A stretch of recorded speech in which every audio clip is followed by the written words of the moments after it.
Tim Houston continues his trade mission overseas, promoting Nova Scotia and exports, things like lobster. And the Premier joins us from London this evening. Premier, so are you coming home with deals signed in your back pocket? Listen, there's lots of interest. It's a time when we need new markets for our products, for sure. We have great products. We need new markets within Canada. That's why we're getting rid of the inter-provincial trade barriers, but far and wide as well. So this is a seafood show in Barcelona. Big interest in our seafood. It's the best in the world. But for example, just talking to a supermarket, they have 1,600 chains, and they're really interested in Nova Scotia hake.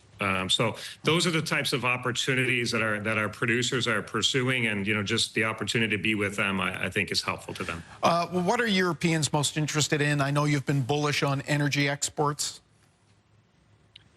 Yeah, I think, the products that we have, of course, seafood, and our wines too. We have a bunch of wine producers here. They're actually downstairs here in London and Canada House, promoting Nova Scotia wines. They're seeing big interest in our Nova Scotia wines, so that's good. But we have a whole suite of things that the world is interested in. But definitely, for sure, this trip has included some meetings for offshore wind energy, green energy. We could be an incredible energy superpower from Nova Scotia, from our offshore. When it's fully going, we could actually produce half of the energy that Canada needs. It's absolutely remarkable, the potential we have. It's untapped.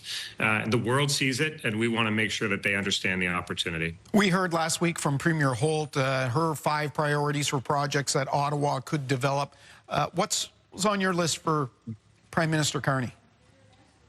Yeah, certainly. Listen, I'm excited about the approach that the Prime Minister is taking. I think there's challenges for sure, but huge opportunities for our country and for Nova Scotia.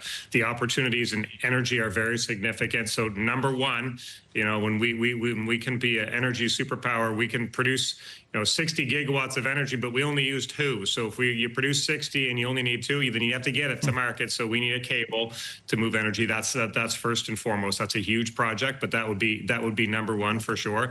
But a trade corridor just to move our products. There's no shortage of investment requests that the federal government gets. But I have to say that I believe the number one opportunity that the Prime Minister and his team will see in Canada is a cable to move clean, green energy from Nova Scotia to the rest of Canada and the rest of the world. It's a big deal, and we can change Nova Scotia for generations. I just have a moment, and I want to squeeze this in before we leave you. You're in the UK. Much has been made of the deal that country signed with the U.S. on tariffs, the China agreement, big news today, of course. Are you concerned Canada could be left on the outside?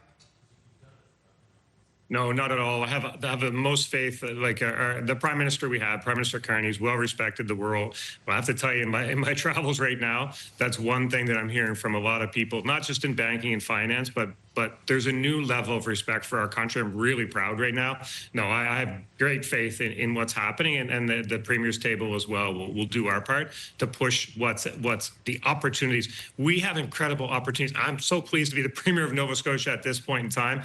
I'm so excited about what's possible, and I'm looking forward to getting things done with our federal government. I should mention Premier Houston speaking tomorrow at the House of Lords at Westminster.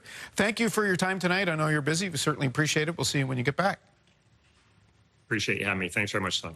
We'll take a break. We'll be back with much more of your news after this.